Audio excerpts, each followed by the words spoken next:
Bonjour et bienvenue pour cette nouvelle vidéo. Aujourd'hui, pour ce nouveau portrait de femme inspirante, j'ai le plaisir d'échanger avec Amélie Blot.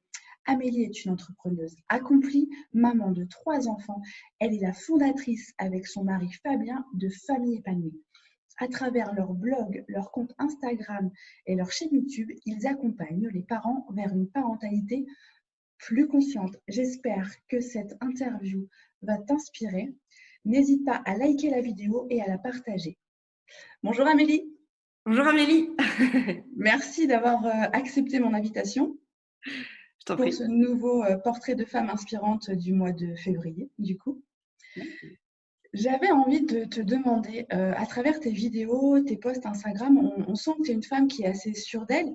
Tu fais des choix, tu affirmes tes choix. Est-ce que tu as toujours été comme ça? Est-ce que tu as toujours foncé un peu et eu cette confiance en toi? Alors, foncer, je dirais pas. Je dirais Mhm. pas que c'est une question de foncer. Je dirais plutôt que, en fait, je suis assez clairvoyante. En fait, c'est surtout ça. C'est-à-dire que quand j'ai un choix, quand je fais un choix, je me rends compte que faire un choix aussi, c'est renoncer à certaines choses. Et donc, finalement, est-ce que ce à quoi je vais renoncer, ça va être OK pour moi? Après, il n'y a jamais de bon choix. Je pense que jamais j'ai pu me dire j'ai fait le bon choix tout simplement parce que je ne sais pas comment ça se serait passé si j'en avais fait un autre. Par contre, je crois que c'est très très important d'accepter et d'assumer ses choix. Je pense qu'on ne fait rien par hasard, que forcément ça va nous amener vers des choses et même quand c'est pas la bonne direction, eh bien en fait ça nous fait comprendre des choses, ça nous enseigne et donc ça nous permet de se remettre dans la bonne direction. Donc quelque part, je pense qu'on est guidé par là où on doit aller Ouais. et que en fait c'est au-dessus de nous, c'est-à-dire que quelque part au fond de nous, il y a quelque chose qu'il faut qu'on nourrisse. Et de toute façon, si on ne le nourrit pas, on va pas être bien. Donc ça va se voir, on va pas être bien. Et à partir du moment où on est bien, on se sent bien, alors je pense qu'on peut se dire que ça fait partie du bon choix, quelque part. Du bon choix, je dis vraiment Ouais. entre guillemets, parce qu'encore une fois, je suis persuadée qu'il n'y en a pas qu'un seul en fait bon choix. Il y a plusieurs bons choix. Et tant qu'on vient nourrir la personne que l'on est, alors c'est OK en fait. Oui, Et, c'est ça. voilà, c'est dans les moments où on a l'impression de ne plus nourrir qui on est qu'il faut se remettre en question et se dire ah, là, il y a peut-être des mauvais choix qui ont été En faits. fait, dans ce que j'entends, tu es vraiment à l'écoute de ton intuition, un peu de ce que tu ressens. Et si tu sens qu'il y a quelque chose qui est plus aligné, tout de C'est ça. suite, tu analyses et puis tu. Ouais, d'accord. Ça peut prendre du temps parce que C'est- des fois, comme je le dis, des fois, choisir, c'est renoncer et des fois, on n'a pas envie de renoncer à quelque chose. Et du coup, ça va mettre du temps. C'est pas une question de rapidité. Il y a des choses qui vont changer doucement. Il y a des choses qui vont changer plus rapidement. Et je crois que c'est aussi important de ne pas se mettre la pression, de ne pas être pressé, mais juste d'en avoir conscience. Il y a voilà, d'avoir conscience que ce qu'on fait là, c'est pas le bon choix. Et en fait, le laisser infuser. Moi, j'aime beaucoup laisser infuser les choses, un peu comme le thé. On Ouais. laisse infuser et en fait, il y a un moment, on va être prêt. Et quand on est prêt, on peut vraiment passer à l'action. Mais il ne faut pas précipiter parce que des fois, notre corps, notre esprit a besoin d'intégrer les choses. C'est ça, laisser le temps. Donc en fait, tu acceptes et tu acceptes de lâcher prise parfois. En effet, des fois, on a peur de renoncer parce qu'on se dit, ah, mais si je renonce à mon salaire, eh ben, qu'est-ce qui va se passer? Et si je renonce à ça, qu'est-ce qui va se passer? Donc en fait, tu arrives à dépasser un peu tes peurs et puis à passer à l'action et tu verras quoi. Mais en fait, je dépasse mes peurs, mais alors j'ai peur, hein, on a tous peur. Je crois que la peur, c'est quelque chose qu'on ne pourra jamais supprimer. On aura absolument toujours peur. Moi, j'ai toujours peur de certaines choses, hein, évidemment, des choses plus superficielles et d'autres très concrètes. Mais en fait, ce qui est important, et ça me rappelle quand on a quitté nos emplois avec Fabien en 2009, euh, on était donc en CDI à Paris, on travaillait tous les deux, on avait des bons postes, on était voilà, de jeunes en début de carrière, on va dire. Et puis on a tout quitté parce que finalement, ça ne nous convenait pas. Moi, j'étais pas bien. Moi, j'étais vraiment, vraiment pas bien dans ma tête, dans mon corps. Je ressentais pas le fait d'aller travailler dans cet emploi salarié-là, ça n'allait pas du tout. Au départ, j'ai essayé de trouver un autre poste, Oui, dont j'ai passé beaucoup d'énergie à déposer des candidatures dans d'autres entreprises. J'étais au siège de la halle aux chaussures, donc tu vois, je voulais travailler dans le milieu de la mode, on va dire. Bon, j'y étais oui. un peu, hein, on était dans l'univers du textile, de l'habillement, de l'accessoire, etc., de la maroquinerie. Mais en fait, ça n'allait pas. J'étais pas bien. Et j'ai donc cherché autre chose. Dans d'autres domaines, j'étais aux achats. En fait, moi, je travaillais avec les acheteurs. J'étais gestionnaire de produits. Et je me suis dit, En fait, Fabien avait l'air mieux que moi et Fabien était au marketing. Et je me suis dit, bon, bah, ça se trouve, il faut que je fasse du marketing. Il a l'air bien, lui. Ouais. Donc, j'ai cherché des postes dans le marketing et puis j'ai passé plusieurs entretiens et puis finalement, ça n'allait pas. J'étais pas forcément, j'avais un profil plutôt achat, donc ça n'allait pas. Et, euh, et jusqu'au jour, en fait, j'ai dû passer honnêtement 6-8 mois à chercher comme ça du travail autre part. Ouais. Et en fait, au bout de 6-8 mois, j'ai fait, mais je veux pas un autre travail, en fait. Ce que je veux pas, c'est être salarié, en fait. Ouais. Et je l'ai compris au bout de tout ce temps-là. J'aurais beau chercher, je suis persuadée. Et ça, je le ressentais que si j'allais dans une autre entreprise, même à faire du marketing, au bout de 3-4 mois, j'aurais encore cette perte de morale, cette baisse d'énergie, parce que j'étais pas là où je devais être. Et Ouais. en fait, j'ai dit à Fabien, je veux qu'on monte notre boîte.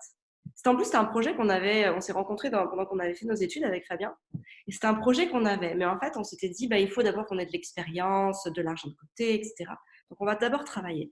Et en fait, j'ai fait, OK, on n'a pas d'expérience, OK, on n'a pas d'argent de côté, ou presque pas, mais tant pis, On il y faut va. le faire maintenant. Il faut le faire maintenant. Et du coup, on est parti en rupture conventionnelle, donc ça nous a permis aussi d'avoir un petit pécule qui nous a permis aussi de financer notre stock, parce qu'on est parti, en fait, on a créé un site e-commerce.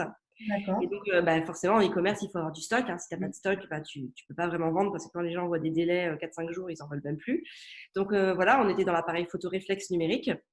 Donc, voilà, on a commencé à acheter du stock et puis on s'est lancé. Et en fait, j'étais bien. J'étais très, très bien. À ce moment-là de ma vie, j'étais vraiment bien. On ne gagnait pas un rond. On était obligé finalement d'être financé par nos économies parce que voilà, on n'arrivait pas à se dégager de salaire. Mais finalement, j'étais bien. C'était Et en aligné fait, avec toi. ça veut dire que bah, on a accepté de perdre 2 salaires, Mm. des bons salaires, tu vois. On était, je sais plus, mais je crois donc on avait 25 ans. Je sais plus, on devait toucher entre 2000 et 2005 par mois, ce qui était quand même pas mal, tu vois. Oui. Franchement, quand t'as 25 ans, pas d'enfant, c'est plutôt cool. Et du coup, on repartait à zéro. Alors, qui nous a été offert grâce aux ruptures conventionnelles. Donc, on l'a utilisé intégralement. On en a pris une partie pour faire le stock, une autre partie pour pouvoir se verser un minimum de salaire. Mais c'est rien, je crois que c'était 700 euros, juste le montant du loyer, plus on était en Oui. campagne, donc juste le montant du loyer plus quelques Bah courses. oui. Et le reste était financé par nous sur nos économies. Et voilà, et finalement, bah, on a accepté de perdre énormément en confort de vie. Mais moi, j'ai gagné en confort de vie, enfin en Ouais. confort personnel de moi. Et finalement, j'avais beaucoup, beaucoup moins d'argent. On ne pouvait plus partir en vacances, on ne pouvait rien s'acheter. Mais en fait, on faisait juste les courses et notre loyer. Mais en fait, j'étais largement mieux. Je me sentais tellement mieux. Et au bout de 3 ans, donc ça n'a pas marché. Enfin, au bout de 3 ans, tu sais, quand tu te verses quand même vraiment pas de salaire, c'est quand même compliqué à un moment. Oui. Et on a encore décidé donc de partir à l'inconnu en sachant que bon, en travaillant encore plus, peut-être que ça aurait pu marcher. Mais c'était quand même compliqué. En plus, j'avais 2 enfants à cette époque-là. Arthur et Gaspard, du coup, étaient nés. Gaspard avait quelques mois. Et tu vois, on n'avait toujours pas assez d'argent. Enfin, on n'avait pas d'argent, on n'avait rien. C'est Oui. là qu'on a décidé de faire le blog. Et si tu veux, à un moment, tu te dis, quelles sont les vraies peurs? De toute façon, tu vas pas te retrouver à la rue. Enfin, si ça n'allait pas, on avait des plans B. Fabien, il allait retourner en entreprise. Moi, j'aurais retrouvé un boulot à Angers. Donc, moi, je voulais être assistante maternelle. Du coup, je m'étais dit, je vais être assistante maternelle. Donc, en fait, finalement, tu te rends compte que tu vas jamais être à la rue. Et puis, si jamais tu l'es vraiment, je sais pas, tu peux toujours aller chez tes parents ou, enfin, je sais pas. Mais, enfin, en fait, la peur, il faut savoir de quoi on a peur. C'est Il faut ça. savoir de quoi on a peur. Et je crois que c'est ça. Et moi, j'avais pas peur de ne plus rien gagner parce que finalement, je l'avais déjà vécu, j'avais déjà fait cette expérience et je me rendais compte que même j'étais mieux finalement. Oui. Donc finalement, j'ai bien compris que l'argent n'était pas un levier de bonheur pour moi. C'est un Donc à moteur. partir du moment où tu te rends compte que même si tu gagnes beaucoup, beaucoup, beaucoup moins d'argent, même pas d'argent, bah, tu es plus heureux. Bah, ce jour-là, je peux te dire que tes peurs, bah, elles deviennent autre chose, tu vois. T'as peur des vraies choses, t'as peur de mourir, t'as peur d'avoir une maladie, t'as des vraies peurs qui sont liées à des vraies choses, mais pas aux choses superficielles. Et ça, je crois qu'à ce moment-là de ma vie, je me suis vraiment reconnectée à quelque chose de très fort. Oui. Et dans votre parcours, on voit bien que le fait que l'e-commerce n'ait pas fonctionné, ce n'était pas un échec, ça vous a permis de rebondir et de créer Famille épanouie qui a le succès qu'on connaît actuellement. Ouais.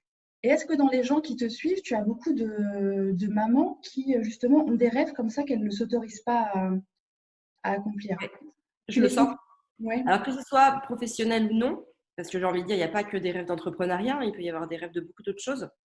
Mais il y en a beaucoup, en effet, qui n'osent pas. Et je crois que c'est oser le mot. Ouais. Parce que les peurs, de toute façon, elles seront toujours là. Donc, il faut aussi comprendre que quoi qu'on fasse dans la vie, on aura peur, on aura des peurs. Euh, mais à un moment, il faut oser aller au-delà de ces peurs. Il faut oser comprendre quelle est la vraie peur. Et je crois que c'est un vrai travail qu'il faut faire, de quoi on a peur réellement. C'est ça. Et il faut oser aller au-delà. Moi, j'ai une cliente là qui est dans le programme Maman épanouie et je l'ai rencontrée encore jeudi soir dernier. Et en fait, elle est pas bien dans son travail, elle est en arrêt. Du coup, elle s'est mise en arrêt. Elle a pris un arrêt pour une semaine. Et en fait, donc je l'ai vue, je lui ai dit, mais en fait, de quoi tu as peur en fait si tu quittes ton job, parce qu'en fait, elle n'est pas bien dans son travail. Elle n'est pas bien. Et je lui dis, quitte-le et cherche autre chose. Et elle me fait, bah ouais, mais bon, j'aurai plus d'argent. Je fais, ok, mais en plus, toi, tu as de la chance, tu as un conjoint qui ramène aussi un salaire. Donc, en fait, vous n'allez pas être sur la paille, tu vois, vous allez pas, ça ne va pas tout changer. Elle fait, bah ouais, je sais, mais bon, si je ne retrouve pas. Mais en fait, elle a peur. C'est comme si on avait un travail et qu'on n'allait jamais en retrouver un autre. Et pourtant, pour trouver ce travail-là, il y a un moment où elle n'avait pas de travail et elle l'a trouvé. Et en fait, les gens ont très peur de ne pas retrouver, de perdre quelque chose. La peur de perdre C'est est ça. très forte. Ouais, je suis Les gens ont d'accord. très peur. Hein. Ils préfèrent d'ailleurs ne pas perdre quelque chose qu'en gagner autre, que gagner quelque chose de meilleur. Et alors évidemment, voilà, j'ai planté une graine. Je lui ai pas dit de démissionner ou quoi que ce soit, ça ne me regarde pas. Mais je lui ai juste dit, essaye de bien analyser de quoi tu as peur. Parce que peut-être que derrière ta peur, tu peux aussi avoir des guides. Peut-être que ta peur va t'indiquer des choses.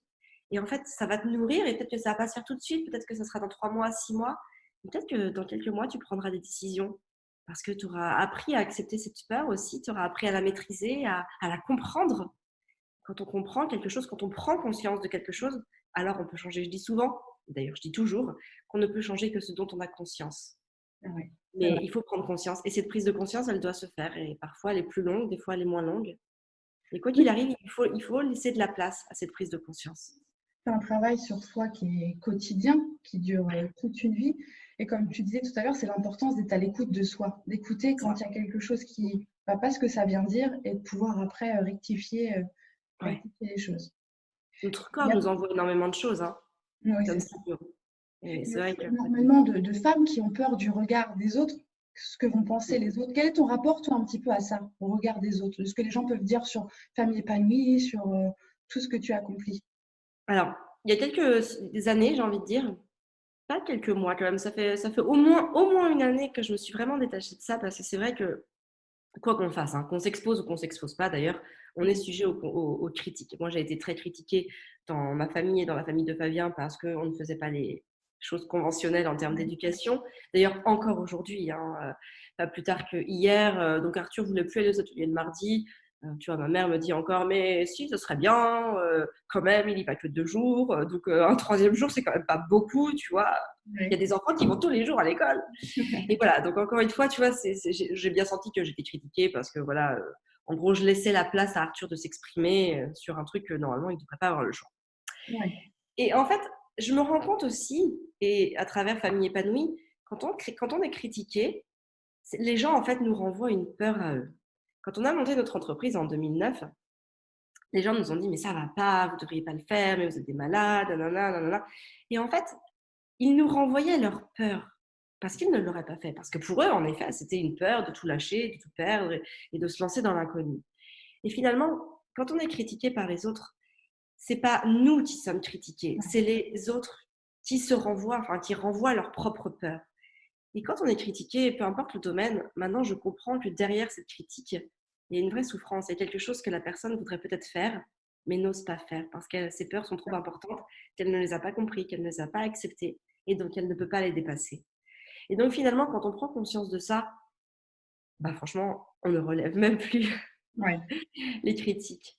Après, il y a des critiques par contre très constructives. C'est ça, il Et faut savoir là, aussi et prendre en ça, charge.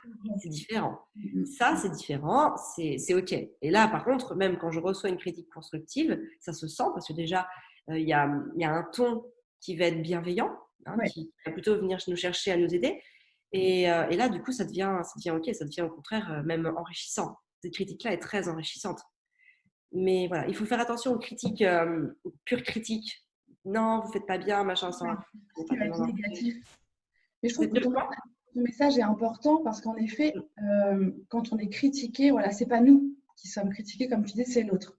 Et Tout à vraiment, fait. comme tu dis, quand on comprend ça, et ben, après, ça glisse quoi. C'est pas facile, Non, c'est pas facile parce que quoi qu'il arrive, ça vient toujours te toucher. Quoi qu'il arrive, on est des êtres humains. Quand on nous dit qu'on ne fait pas bien quelque chose, même si on sait hein, que bon, voilà, c'est souvent voilà, une peur qui est renvoyée, ça peut toujours faire du mal. Oui, puis on a Surtout que tous des nos fois, il y a des gens failles. qui savent être très blessants. C'est ça, c'est ce que j'allais dire. On a tous nos failles et les gens savent très bien venir aussi appuyer là où Tout à fait. ça va faire mal. Mais après, on est aussi des êtres humains et c'est important de le montrer. Tu vois, il y a quelques jours, on a fait une vidéo. En fait, on a l'inspecteur académique qui est venu par hasard parce qu'on n'a pas été au courant, mais on aurait dû l'être, hein, bien évidemment. On aurait dû être au courant, mais on n'a pas reçu ce courrier, ou en tout cas, il y a eu un manquement. Soit c'est moi qui ai jeté le papier sans en prendre connaissance, soit il y a eu un problème postal. Peu importe. En tout cas, on ne savait pas. Et la maison était sans dessus dessous. Et en fait, bah, du coup, on l'a montré parce que voilà, on s'est dit, tiens, ça, voilà, c'est bien aussi de montrer aux gens que bah, voilà, c'est pas parfait, que là, on reçoit l'inspecteur, que notre maison, elle est comme ça, que Fabien est en pyjama. Bon, bah voilà, c'est des choses qui arrivent et ça fait partie de la vraie vie. Et en fait, j'ai eu beaucoup de retours qui m'ont dit, bah, c'est génial parce que finalement, en fait, déjà d'une, je sais que t'es pas parfaite et ça Ouais, m'aide à pouvoir me dire, je vais y arriver moi aussi. Et il y en a beaucoup aussi qui m'ont dit, j'en ai pris conscience pour mes enfants. C'est-à-dire qu'à force de toujours vouloir faire bien avec mes enfants, ben en fait, là, ce jour où tu as mal fait, enfin, en tout cas, tu as été imparfaite, ben, j'ai compris que c'était important pour moi parce que ça m'a fait du bien de te voir dans l'imperfection.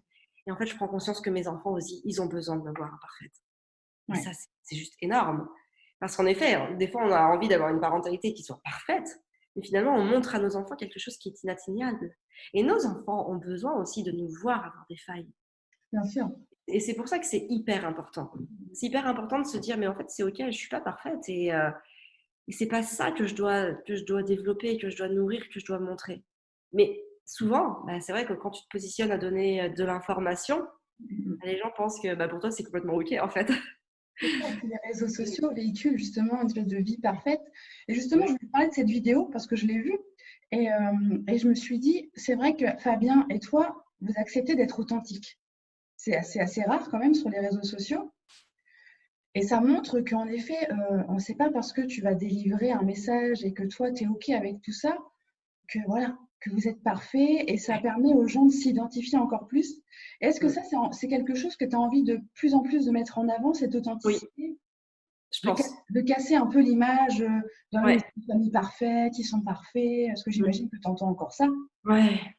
Oui, et puis en plus, c'est faux. Alors, j'ai deux options. Je suis en train de réfléchir, justement. Moi, mon choix n'est pas tout à fait fait. Soit on se sort complètement de ça, et du coup, je délivre un contenu beaucoup plus factuel sur de l'information.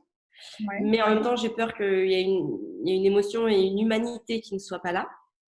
Soit en effet, bah, je communique régulièrement sur le fait que bah, c'est pas parfait chez moi en fait, mais que voilà, ça m'empêche pas d'avancer et ça m'empêche pas de m'informer sur ce que je dois faire.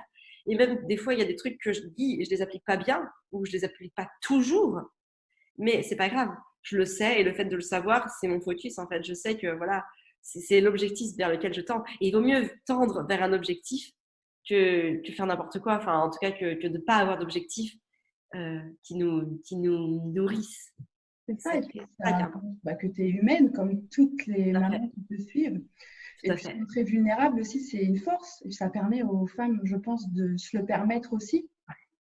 Et ça, Bah oui. comment tu vis ça? Parce que j'imagine que tu as beaucoup de retours positifs.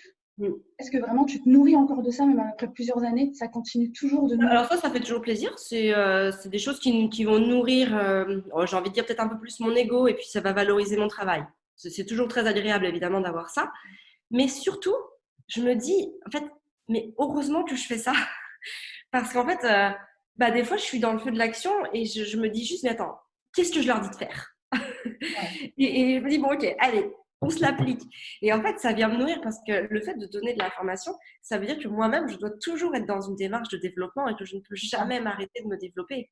Parce Mhm. que, bah voilà, comme je communique là-dessus, que c'est mon travail, et bien en fait, je suis en perpétuel développement. Et je crois que c'est ça qui est intéressant, c'est de se nourrir enfin, nourrir les autres. En fait, en nourrissant les autres, on se nourrit soi-même aussi, d'une Ouais. certaine manière.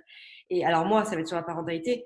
Et puis Fabien, par exemple, ça va être plutôt sur bah, le business, comment apprendre aux autres à faire un business, comment réussir à le faire. Et Fabien se nourrit de plus en plus de ça. Et je le vois bien, des fois d'ailleurs, en parentalité, du coup, bah, il va manquer de patience par moment. Tu vois, il va se mettre plus rapidement en colère. Et je vois bien que c'est parce qu'il se nourrit moins de parentalité qu'il est plus sur le business. Par contre, en business, il est à fond. Et du coup, ça, c'est bien parce que ça nous nourrit notre propre business. Ben oui, c'est ça. Tu peux pas nourrir tous les domaines de ta vie et je crois qu'à un moment, il faut être OK. Et en fait, Fabien, c'est ce qu'il nourrit aussi. Donc, c'est aussi pour ça qu'il est mieux, enfin, en tout cas, qu'il est super bien. Et du coup, j'ai envie de dire, c'est OK. Tant pis s'il a moins de patience. Je vais prendre le relais ou du coup, tu vois, je vais lui dire, attends, peut-être que là, on va plus être plus patient. C'était pas non plus, tu vois, le truc, voilà.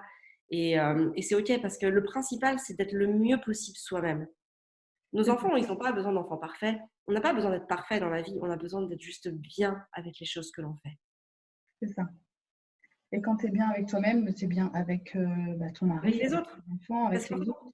tu renvoies une image positive et donc les gens ont besoin aussi de se nourrir de cette positivité. Les gens ont besoin aussi d'être inspirés par des gens qui vont bien. Et forcément, quelqu'un qui va bien, c'est quelqu'un qui est ouvert, quelqu'un avec qui on a envie de discuter, quelqu'un qui est agréable, qu'on a envie de côtoyer. C'est normal. On va préférer côtoyer des gens qui vont bien que des gens qui sont au fond du trou en permanence. Ben, bien sûr. C'est normal. C'est ça que j'agis Et, maintenant. mais oui. Et donc, c'est pour ça que je crois que c'est très, très important de nourrir son domaine. Alors, voilà, pour moi, c'est la parentalité. Pour Fabien, c'est le business. Pour chacun, en fait, on a tous des domaines. C'est Pour ça. certains d'autres, ça va être la cuisine. Pour d'autres, ça va être la couture, tout ce qui est créatif manuel. Et en fait, on a tous des choses. D'autres, ça va être du social, on est dans les autres. Enfin, il y a Oui, plein, plein, plein de choses. Peu importe. Et heureusement, on en a tous des différents. D'autres, ça va être le bricolage, la construction. Peu importe.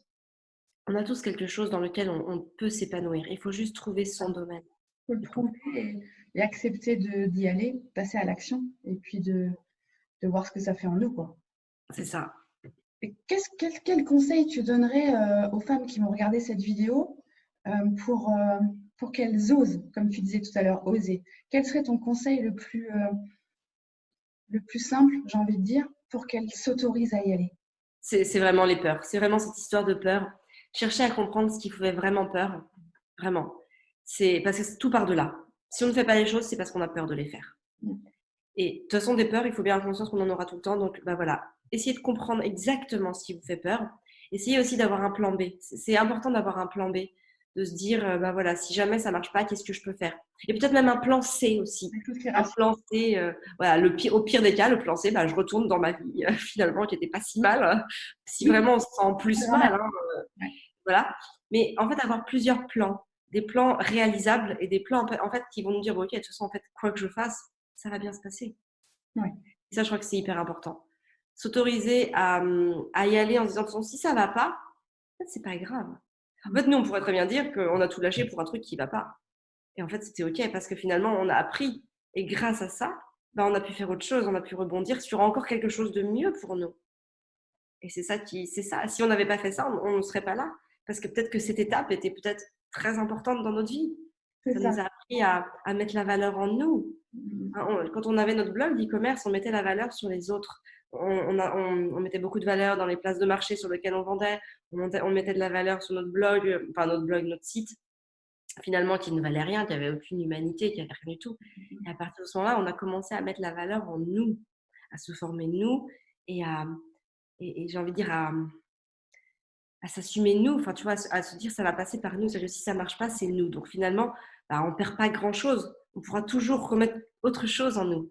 Et ça, c'est passé vraiment par l'identification des peurs. Alors, de quoi on a peur et jusqu'où on est prêt à aller pour que ça marche. Voilà. Quelles sont les limites? Quelles sont les limites et puis qu'est-ce que je suis prêt à faire pour atteindre mes objectifs? Ou alors je dis stop et puis je retourne à ce que je faisais avant. C'est ça. Je ne suis pas alignée avec ça, quoi. Et j'ai aussi envie de dire qu'il faut avoir en tête qu'il y a un prix à payer. Quoi qu'il arrive, quoi que l'on fasse, il faut savoir qu'il y a un prix à payer. Souvent, on a tendance à se dire ouais, je vais faire ça parce que ça va être super, etc. Ok, mais il y aura un prix à payer. Il y a toujours un prix à payer. Et même aujourd'hui, j'ai un prix à payer. Aujourd'hui, tu vois, Famille épanouie marche bien. Ça marche bien, on emploie des gens, c'est cool. Mais par contre, le prix à payer, c'est que mon projet d'être instruction en famille à temps plein n'est plus possible. Mais Les oui, enfants Arthur va 3 jours donc aux ateliers Montessori, 2 jours, mais il m'a redemandé hier soir d'y aller en finale encore le mardi. Donc bref, il va, je pense, y retourner 3 jours. Gaspard, il va 2 jours. Constance va à la garderie 1 jour et demi par semaine. Voilà, c'est le prix à payer. Moi, c'est mon prix à payer pour me nourrir de famille épanouie. Tu as dû faire un Et choix. c'est ça, c'est un choix. Et c'est un choix, dans l'idéal, je ne l'aurais pas fait. Dans ma vie idéale, je ne l'aurais pas fait. Mais je sais aussi que voilà, c'était le prix à payer et c'est important d'en avoir conscience. Tout ne sera jamais idyllique. Il y aura toujours un prix à payer. La Après, la perfection. question, c'est est-ce qu'on est prêt à le payer? C'est ça. Merci Amélie pour toutes ces pépites. J'ai envie de dire que tu livres à toutes les femmes que tu accompagnes et puis aux femmes qui vont voir cette vidéo. Il y en a peut-être encore quelques-unes qui ne te connaissent pas. Ouais, oui, bah oui, bien sûr. Bien Après, sûr. oui, oui. Si vous êtes inspiré par Amélie et que vous avez envie de découvrir son blog, donc c'est familleépanouie.fr, Ouais, je ne me trompe pas. c'est ça, sur les réseaux Sur sociaux, Instagram, famille épanouie partout. c'est surtout YouTube et Instagram maintenant que vous mettez en Oui, avant. bon, après, il y a le blog, on continue quand même de Toujours. publier des articles là. D'accord. Donc, Ouais. n'hésitez pas à voir ce que propose Amélie. Et si cette vidéo vous a plu, partagez-la et mettez un petit pouce pour liker. À bientôt.